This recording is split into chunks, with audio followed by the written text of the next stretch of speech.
PFI की शामत आई। जी हां, PFI को लेकर एक इंकशाफ हुआ है। इससे पहले भी पीएफआई के लोग हिरासत में लिए गए थे, उन पर तशद्दुद फैलाने का इल्जाम है। सीए की मुखालफत में अलग अलग शहरों में, बिलखुसूस उत्तर प्रदेश में जिस तरह के फसादात हुए, जिस तरह से तशद्दुद हुआ, उसको लेकर के पीएफआई का नाम पेश रहा है और अब सरकार इनके मामलों को खंगालने की कोशिश कर रही है और शाहीन बाग से भी इसका लिंक निकलता आ रहा है। मेरा सवाल शिवम, आपने जो ब्रेक से पहले बहुत सारे सवाल अब्दुल मुईद अजहरी ने आपकी पार्टी पर उठाए और आपकी पार्टी की मंशा पर उठाए। उनका सीधा इल्जाम है कि दिल्ली में चुनाव है, आप यहां बुरी तरह से डगमगा चुके हैं। आपको लगता था कि यह मामला 370 या ट्रिपल तलाक जैसे कंट्रोल में आ जाएगा, लेकिन चीजें आपके हाथ से पूरी तरह से बाहर निकल चुकी हैं। आपको भी एहसास नहीं था, अब आप दाएं बाएं आएं बाएं अपनी कोशिश कर रहे हैं। भूल जाइए बिल्कुल, क्योंकि मैं आपको एक चीज बिल्कुल साफ कर देना चाहता हूं कि अभी जैसे इन्होंने शर्जिल इमाम पर कहा कि उसकी बहुत सारी बातें जो है गलत है, लेकिन ये राष्ट्रद्रोह और आतंकवाद नहीं है। एक व्यक्ति वीडियो में खड़े होकर कहता है कि सुनिए, ये सरकार हमारी बात नहीं सुनेगी तब तक जब तक हम इसकी चिकन नेक को काट नहीं देंगे, यानी कि असम को इस देश से अलग नहीं कर देंगे। अर्थात ये कह रहे हैं कि इस देश की सॉवरेनिटी, एकता, अखंडता को खत्म कर देंगे।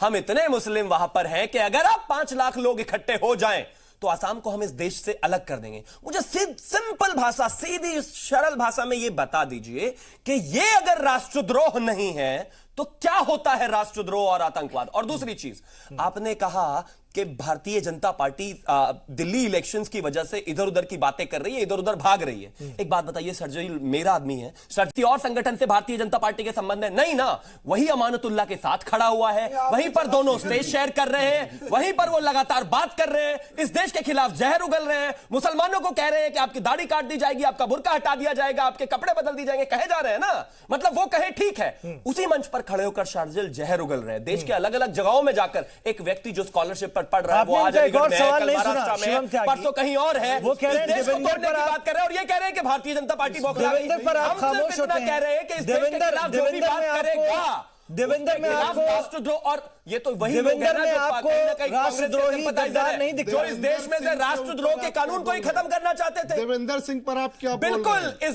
देवेंद्र सिंह नहीं, कोई भी अगर इस देश के खिलाफ काम करेगा और आतंकवाद में समर्थन देगा तो सुन लीजिए, उसकी भी जगह वही है जहां बाकी सबकी। और एक आपने मीडिया को कहा ना, सुन लीजिए, ये पाकिस्तान नहीं है और यहां पर डीजीआईएसपीआर का चीफ आसिफ गफूर नहीं है कि मीडिया को जो चाहे रोक दिया, एक फोन कॉल कर दिया और रोक दिया, या फिर खुल्लम खुल्ला ट्वीट करके ये कह दिया कि बताइए कितने पैसे हैं। आज इस देश में जहां कोई नहीं पहुंच पाता, उससे पहले मीडिया पहुंच जाती है। तो आप जो ये कह रहे हैं कि मीडिया नहीं उठा रही इस मुद्दे को और इसमें भी सरकार को लपेट दे रहे हैं। आप इस हिंदुस्तान में रहते हैं, लोकतंत्र में रहते हैं, इस लोकतंत्र में मीडिया हर जगह सबसे पहले जाती है। और रही बात किसी को राष्ट्रद्रोही कहने की, पुलिस ऑलरेडी काम कर रही है ना, उठा लिया एजेंसीज ने देवेंद्र सिंह को, और बिल्कुल है, इस देश के खिलाफ जो भी काम करेगा वो देशद्रोही है। त्यागी जी, आपने शायद को ये मत कहिए कि ये देशद्रोह नहीं सुना होता है। देशद्रोह, अमित शाह जी का बयान आपने नहीं सुना। देशद्रोह का मतलब क्या आपके लिए? अमित शाह जी का बयान आपने सुना? इजिप्ट से पढ़ के आए हैं, मुझे ये बता दीजिए देशद्रोह का मतलब क्या है? इजिप्ट से मैं पढ़कर आया हूं। मुकदमा मतलब क्या है?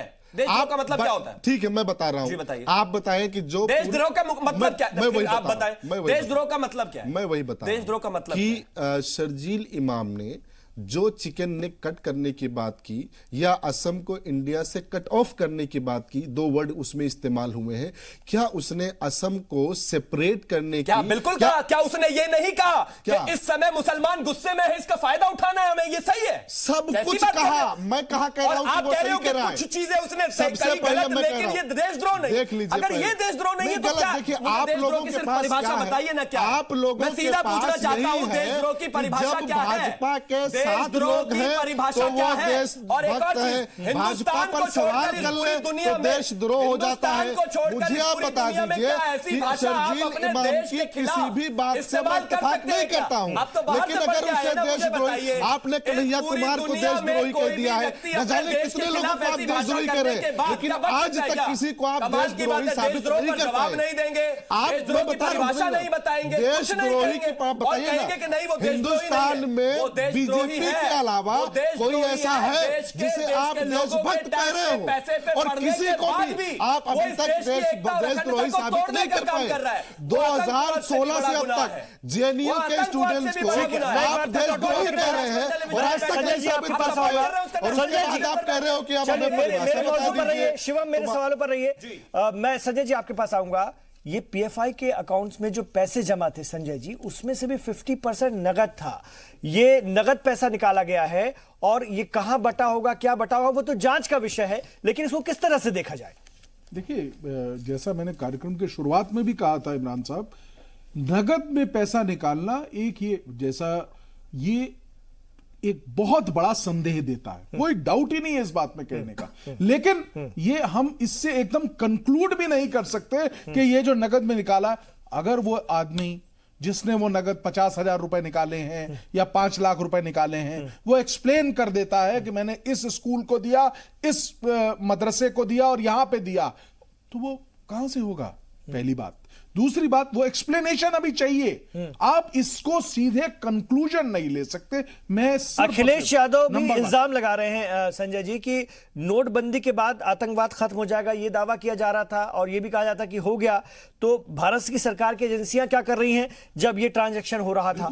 ये इल्जाम अखिलेश यादव का। देखिए, ये बात बहुत बहुत संगीन है। मैं बता रहा हूं आपसे, ये बहुत संगीन है कि जब इन अकाउंट्स में, पहली बात, जैसा कि कौशिक साहब ने बहुत दुरुस्त बात कही कि जब कोई अकाउंट खुलता है, 2 या 4 या 5 अकाउंट होने के बाद एक रिस्ट्रेन लग जाता है। क्योंकि देखिए, पैन कार्ड, आधार नंबर, XYZ कितने केवाईसी चाहिए, वो केवाईसी अगर सेम नाम से ये अकाउंट है तो कैसे खुल गए 75 बैंकों में या 72 बैंकों में? पहली चीज।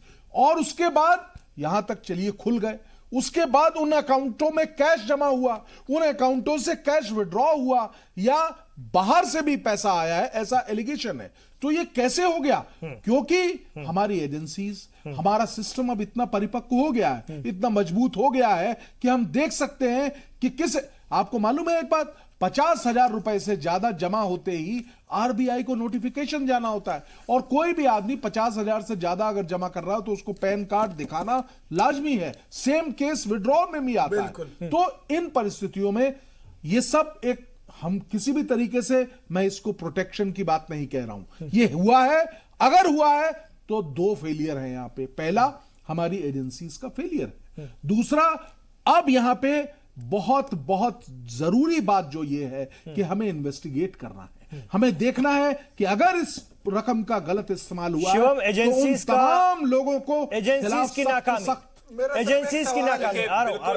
इमरान, मैं बिल्कुल इतना कहना चाहता हूं कि एजेंसीज की नाकामी छोड़िए, मैं तो एजेंसीज के पीठ थपथपाना चाहता हूं। इसी देश में मैं भी कारोबार करता हूं, शायद आप भी कुछ ना कुछ करते होंगे, सभी कुछ ना कुछ करते हैं। एक चीज, इसी देश में जब भारतीय जनता पार्टी ने आधार को मैंडेटरी किया था, यही हमारी पार्टी स्थिर होते हुए कि नहीं, ये तो हमारा डेटा सुरक्षित नहीं है, ये परेशानी है, वो परेशानी है, उन्हीं फैक्चुअल चीजों को दूर करने के लिए, परेशानियां दूर करने के लिए, ताकि हर एक व्यक्ति की पहचान रहे, और हम किसी भी तरह से इस सिस्टम को इतना दुरुस्त कर दें कि आने वाले समय में कोई भी फाइनेंशियल फ्रॉड जो है इस देश में एग्जिस्ट ना करे। बावजूद उसके पीएफआई ने 73 अकाउंट्स खुलवाए, वो किन किन तरीके से खुलवाए वो भी एक जांच का विषय है। मुझे लगता है जहां तक कैश ट्रांजैक्शंस की बात है वो भी एक जांच का विषय है। और इस देश में आज भी बहुत सारी कंपनीज ऐसी हैं जो हद से ज्यादा कैश में ट्रांजैक्शंस करती हैं, और इसमें जरूर जो है ईडी अपना आगे जाकर इन्वेस्टिगेशन करेगी और निकाल कर लाएगी कि वजह क्या है। इन्वेस्टिगेशन का तो विषय है, लेकिन इस देश में सीए को लेकर तशद्दुद भी हो गया, वो भी एजेंसियों को बहुत लेट पता चला कि इतना बवाल हो जाएगा, और जो उनके भी नजर में नहीं था या उनकी भी समझ से बाहर था। देश में ये भी एक सच्चाई है। इस देश में आप नहीं, या हम देश में नहीं, चीजें हम जितना देख पा रहे थे, समझ पा रहे थे कि इतना तशद्दुद हो जाएगा।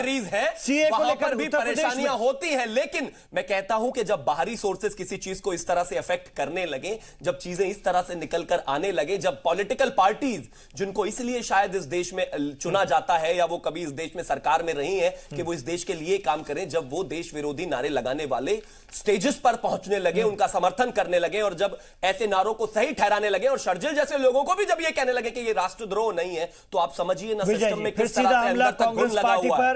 अपोजिशन पर आप लोगों का साथ, हाथ जो है देशद्रोहियों के साथ है। बार बार वो यही बात कह रहे हैं, यही परसेप्शन बनाने की कोशिश कर रहे हैं। हाँ बिल्कुल, आपने बिल्कुल सही कहा कि ये एक योजनाबद्ध तरीके से इस तरह का माहौल क्रिएट कर रहे हैं। ठीक है, मुझे बता दीजिए, कन्हैया कुमार के साथ राहुल गांधी नहीं खड़े थे? अब सुनिए ना उनको। देखो कन्हैया कुमार के साथ राहुल गांधी नहीं कन्हैया खड़े थे। कुमार एक सवाल है सीधा, द्रोही है, जवाब कर दिया था। मुझे जवाब देने दीजिए, मुझे दलील अपनी रखने दीजिए। ठीक है, आप बात रखिए, आप मुझे बस एक जवाब दे दीजिए। अरे कन्हैया भैया, कुमार मुझे के एक कंधे चीज से का कंधा जवाब दे दो, मिलाकर अगर आप इतने ही राहुल महान हो गांधी खड़े थे कि नहीं खड़े थे, बस। कि शाहीन बाग में जो अब धरने अगर पर खड़े बैठे थे तो हैं, राष्ट्रद्रोही मैं क्या वो पूरा देश कह देशद्रोही रहे है। हैं? अच्छा, और उनको देशद्रोही है support आप ना? कर रहे हैं। चलो, देशद्रोही है तो अभी ना, तक अरेस्ट अरे नहीं उनके- हुए। एक मिनट भाई साहब, मुझे बोल लेने क्योंकि दीजिए। केजरीवाल बैठे हुए हैं, केजरीवाल लेजिस्लेशन को नई दिल्ली अधिकार में दे रहे हैं, अरे नई दिल्ली में अधिकार आपकी नहीं दे पुलिस रहे हैं, है। चार्जशीट मुझे का अपनी ट्रायल बात शुरू कहने करने दीजिए। का दिल्ली में परमिशन आपकी नहीं दे पुलिस रहे हैं। दिल्ली में आपकी पुलिस है। पुलिस बात से- रखने दीजिए, अरे अपनी बात भाई, रखने आप दीजिए। कैसी शिवम बातें कर रहे हैं? त्यागी, आप सुन कितने पढ़े लिखे लीजिए, व्यक्ति मेरे हैं? मौजू पर वो रहिए, पुलिस मेरे का अधिकार सब्जेक्ट पर नहीं है। रहिए, मेरे सवालों पर रहिए। चलिए, देखिए, इस सरकार को सत्ता में बने रहने का कोई हक नहीं है। क्यों? कि ये मानते हैं कि शाहीन बाग में जितने भी लोग धरने प्रदर्शन कर रहे हैं ये सब देशद्रोही हैं। अब देशद्रोही लोग प्रदर्शन कर रहे हैं, खुलेआम घूम रहे हैं, बैठे हैं और इनके मुताबिक बिरयानी खा रहे हैं और पैसा आ रहा है और उनमें बट रहा है, तो इन्हें सरकार में बने रहने का कोई हक नहीं है। डूब मरना चाहिए ना चुल्लू भर पानी में।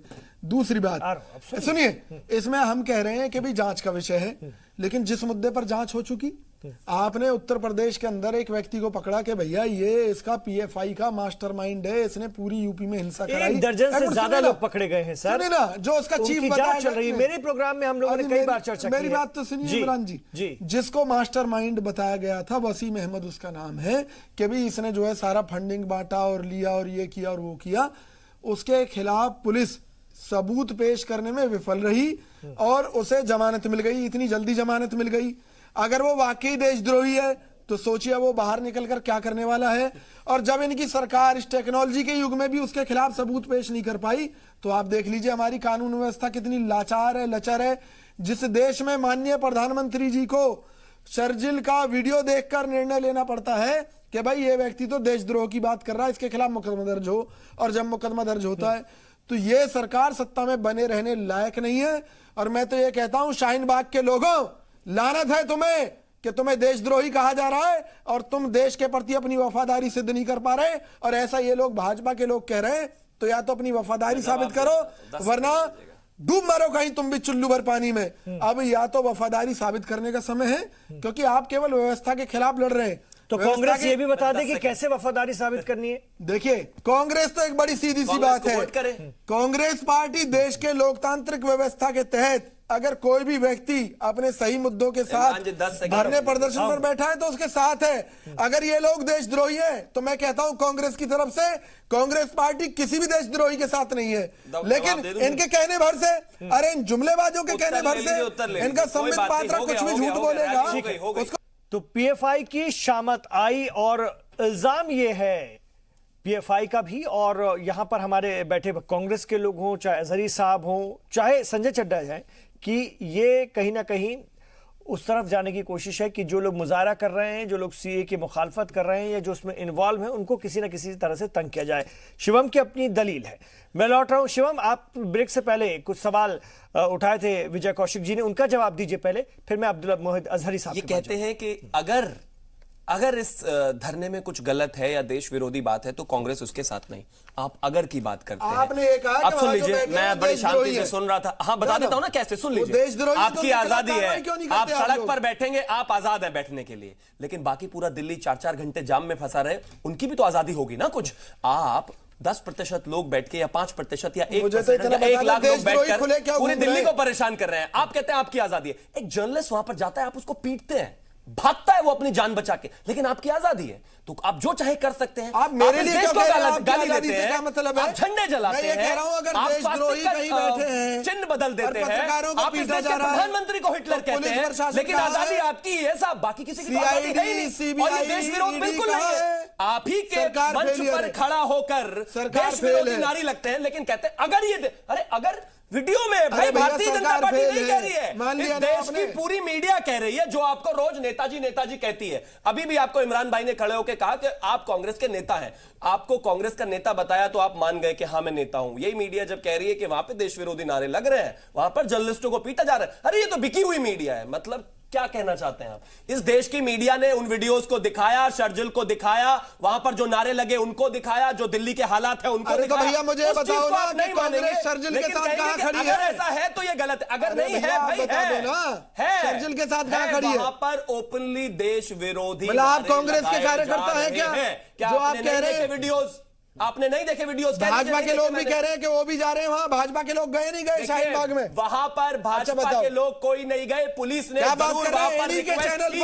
जरूर वहां पर रिक्वेस्ट की और भाजपा के लोग अगर कह भी रहे तो सिर्फ इतना कह रहे हैं कि इस दिल्ली की जनता को परेशान मत कीजिए। दिल्ली की जनता के भी अधिकार है। अगर आपके अधिकार सड़क पर बैठने के हैं तो इस दिल्ली की जनता के भी अधिकार है। वहां पर जाकर देखिए, सरता विहार से लेकर उस पूरी बेल्ट में एक महीने से बच्चे स्कूल नहीं गए। आपको क्या परेशानी है? आप सोचिए, मैं आपके घर के सामने दरवाजे जिम्मेवारी किसकी है? सरकार की नहीं है तो कैसा लगेगा आपको? रास्ते खुलवाना सरकार की जिम्मेवारी है। जब तक है, जब लोगों से बातचीत करना सरकार की जिम्मेवारी। बातचीत करते नहीं है शिवम। भैया मोदी जी क्यों नहीं गए शाहीन बाग में? ठीक है, चले जाते क्या कर रही है शिवम? सरकार क्या कर रही है? अगर इतना कुछ हो रहा है शिवम आपके मुताबिक, तो क्या हर जगह प्रधानमंत्री शिवम आपके मुताबिक इतना कुछ हो रहा है तो सरकार को तो एक्शन लेना चाहिए था अभी तक, और सख्त एक्शन लेना चाहिए था। किस बात का इंतजार? दिल्ली के चुनाव में वोटिंग खत्म होने तक का इंतजार है। दिल्ली के चुनाव में वोटिंग खत्म होने का इंतजार है। इस पूरी दुनिया में शाहीन बाग या फिर आपके एक भारतीय जनता पार्टी के मॉडल टाउन से उम्मीदवार का वो बयान जिसकी उनको सजा मिली है शिवम, जिसके लिए उनको 48 घंटे तक कैंपेनिंग से दूर रखा गया है, उनका वो बयान कि 8 तारीख को। अगर एक चीज बताइए, मेरा सवाल सुनिए शिवम, मेरा सवाल सुनिए, मेरे सवाल को नजरअंदाज मत कीजिए। लेकिन अगर वहां पर जरासी भी एक मेरे सवाल को नजरअंदाज मत कीजिए। कार्ड लेकर खड़े हो जाएंगे। आपने देखा ना शर्जिल की वीडियो में उसने किस तरह से बताया। शर्जिल पर तो रही है आप, लेकिन मेरे सवाल का जवाब नहीं देंगे आप। सरकार क्या कर रही है? क्या दिल्ली चुनाव खत्म होने के बाद कुछ कदम उठाएगी? मेरे सवाल का जवाब दीजिए, क्योंकि आप ही की पार्टी के उम्मीदवार ने क्या कहा है? 8 तारीख को हिंदुस्तान वर्सेस पुलिस को कहा है कि आप उनसे बात करिए, जो भी वाजिब एक्शन हो उसको लेकर इसको खत्म कराइए, और दिल्ली पुलिस उस पर लगी हुई है। लेकिन आप क्या चाहते हैं कि वहां पर पानी की बौछारें हो? वहां पर आप क्या चाहते हैं कि वहां पर लाठियां चले, उसके बाद कुछ लोग घायल हो और ये विक्टिम कार्ड प्ले करें? फिर ये विजय कौशिक यही बैठकर कहेंगे ये देखिए बच्चों को मारा, ये देखिए महिलाओं को मारा। तो सरकार लगातार बात करने की कोशिश कर रही है, पुलिस ने लगातार कोशिश की है। हजारी साहब देखिए, मैं एक बात पहले तो शिवम जी को अपडेट कर दूं कि जो कह रहे थे कि स्कूल के लिए रास्ता नहीं है, एलजी के साथ जब मीटिंग हुई थी तो उसके दिन जो है वो थर्सडे के रोज जो है वो स्कूल के लिए रास्ता देने की बात की गई थी और वो रास्ता खुला हुआ है। एक बात आप चल के देख लीजिएगा, और रास्ता दिल्ली पुलिस ने दिल्ली, हाँ ठीक है, आप मेरे साथ चलिए। दिल्ली पुलिस ने इस बात को कंफर्म किया कि वो रास्ता खुल गया है। आप चलिएगा साथ में। एक बात, दूसरी बात यह है कि मुझे ये समझ में नहीं आ रहा है इस पूरी पार्टी के बारे में कि आखिर भाजपा वर्सेस संविधान कैसे हो जाता है, भाजपा वर्सेस देश कैसे हो जाता है, कि न जाने कितने, यानी कि बीजेपी के अलावा जितने भी लोग होते हैं उनके ऊपर अक्सर के ऊपर आप देशद्रोही का आप जो है चार्ज लगा देते हो। सरकार आपकी केंद्र में होती है, सरकार आपकी स्टेट में होती है, यहाँ पर लेफ्टिनेंट गवर्नर के पास होती है, आप उसको जो है, मेरी बात हो जाए, अब्दुल्ला भारतीय जनता पार्टी से थे या भारतीय जनता पार्टी के थे? मुझे आज तक जो है वो भारतीय जनता पार्टी ने उन पर देशद्रोह का इल्जाम लगाया था, मुझे बताइए। जो है वो चार्ज आप साबित नहीं कर पाए। एक बात है, जवाहरलाल नेहरू के मित्र थे वो, बावजूद उसके राष्ट्रद्रोह के केस में 10 साल अंदर रखा गया। बीजेपी ने रखा था वो। आप मुझे बताइए, जैसे अभी एक एग्जांपल कहा ना कि जो बीजेपी के खिलाफ है वो राष्ट्रद्रोही कैसे हो जाता है? एक एग्जांपल नहीं थे, अभी एक लाइव एग्जांपल है ना, आप बार-बार कन्हैया का नाम लेते हो, बार-बार कन्हैया का नाम लेते हो ना, आज तक कन्हैया के ऊपर चार्ज आप नहीं लगा पाए, ठीक है। दूसरी नहीं चलने दे रही है सरकार, हटाइए ना, हटाइए केजरीवाल सरकार।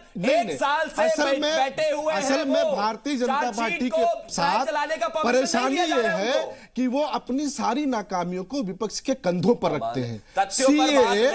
सीएए और एनआरसी, सबसे बड़ा जो मसला उठा सीएए और एनआरसी, आज तक 40 से 45 दिन होने को है, आज तक आखिर इस पार्टी का कोई भी नुमाइंदा बात करने के लिए तैयार क्यों नहीं हुआ?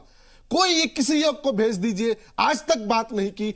विपक्ष के कंधे पर आप बंदूक रख के कहोगे कि वहां पर देश विरोधी नारे लगवाए जा रहे हैं। अरे बंद करा दीजिए भाई, नारे नहीं लगेंगे, आप चले जाइए वहां पर। आप कुछ भी, एक बार आपका नुमाइंदा, आपका कुछ करे तो फिर आप वही मसला है ना, आप चाहते हो, आप ये चाहते हो कि वहां पर जो धरना शांतिपूर्ण प्रदर्शन चल रहा है वो कहीं ना कहीं उग्र में बदल जाए। आप चाह रहे हो आप वहां पर पहुंच जाओ, है कि धरना किया जाए वहां पर करिए ना, रामलीला मैदान जाकर आप बात कीजिए ना, और इससे भी ज्यादा अच्छी जगह अगर आपको चाहिए चड्ढा साहब, तो आप बात चले कीजिए, जाइए। लगता है। आप ज्यादा दूर नहीं जाना क्या पड़ेगा लगता रहने के लिए, है फिर क्या चले जाइए। वजारत दाखिला? इमरान भाई मेरी बात लेकिन आप कंप्लीट होनी सड़क क्यों चाहिए। रोक कर बैठे? मेरे पास वक्त कम है। ठीक है, मेरे पास वक्त कम है। नहीं नहीं, एक मेरी बात कंप्लीट, मैंने बहुत आप लोगों को वक्त दिया अपनी बातें रखने के लिए। चाहे वो ट्रैफिक का मसला हो, चाहे जिस चीज का मसला हो, आप बस वो एक ही चीज है ना, आप बात कर लो। इन्होंने कहा कि मीडिया ने बहुत कुछ दिखाया है। आप ही के गृह मंत्री ने, वो हमारे भी गृह मंत्री हैं, देश के गृह मंत्री हैं, उन्होंने लाइव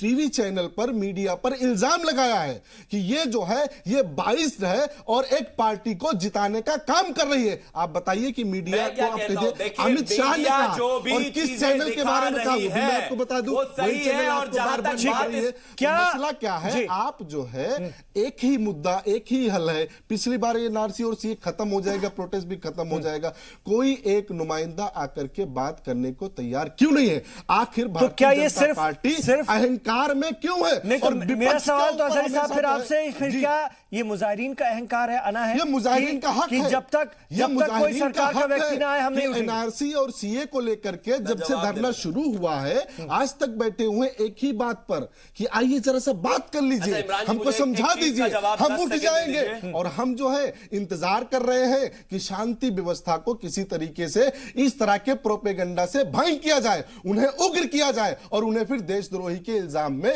फंसा दिया जाए। और इसी कड़ी में आप देख लीजिएगा न जाने क्या क्या चीजें हो रही है। अभी चड्ढा जी, संजय चड्ढा जी, क्या वजारत दाखिला उठाएगी सख्त कदम?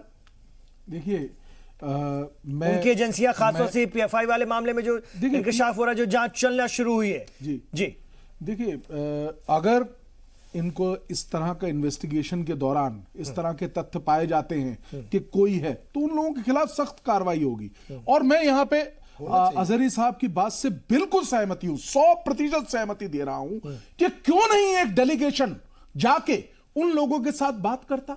और सिर्फ और सिर्फ एक ही डिमांड है, क्यों नहीं आप जाके एक्सप्लेन कर देते? मुझे ऐसा लगता है कि सरकार हट धर्म अपना के बैठ गई है, जो कि बिल्कुल गलत है। क्या वो हमारे हिंदुस्तान के नागरिक नहीं है? बिल्कुल है, वो हमारे देश के अपने नागरिक। लेकिन भाजपा के उनको समझाने की आज आवश्यकता है, आप उनको एक्सप्लेन कर दीजिए। क्यों जाएंगे? पता नहीं क्यों वकील साहब बार-बार मिश्रा इंडिया पाकिस्तान कर देते हैं तो कुछ बहुत नहीं अहम बात। शिवम जल्दी से जवाब दीजिए, मैं वाइंड अप करूंगा, खत्म कर मैं आपके माध्यम से इमरान साहब जल्दी जवाब सुन लीजिए।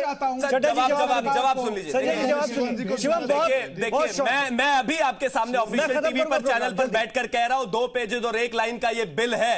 और अगर इस देश में तमाम मीडिया और सरकार के कहने के बाद भी लोगों को अगर समझ में नहीं आया, तो उस बिल का उर्दू में ट्रांसलेशन कराकर कागज मैं लेकर चलता हूं। आप मुझे गारंटी दीजिए कि वो खत्म होगा, लेकिन खत्म करना नहीं है ना आपको। आप मुझे एक चीज बताइए, भगवान का उस बिल से क्या लेना देना है कि धर्म के नाम पर प्रताड़ित करने वालों को शर्म है। इस बहस को हम और भी आगे जारी रखेंगे, लगातार इस पर हम बात कर रहे हैं। तो बड़ा सवाल ये देखना होगा कि पीएफआई पर जिस तरह के इल्जाम लगे हैं, क्या कुछ कार्रवाई होती है और ये रकम कैसे आई इतने बड़े पैमाने पर और कहां कहां बटी, इसका इंकशाफ अगर होता है तो क्या कुछ निकल कर आता है। बहुत शुक्रिया आप तमाम लोगों का इस चर्चा में शामिल होने के लिए। आप देखते रहिए जी सलाम।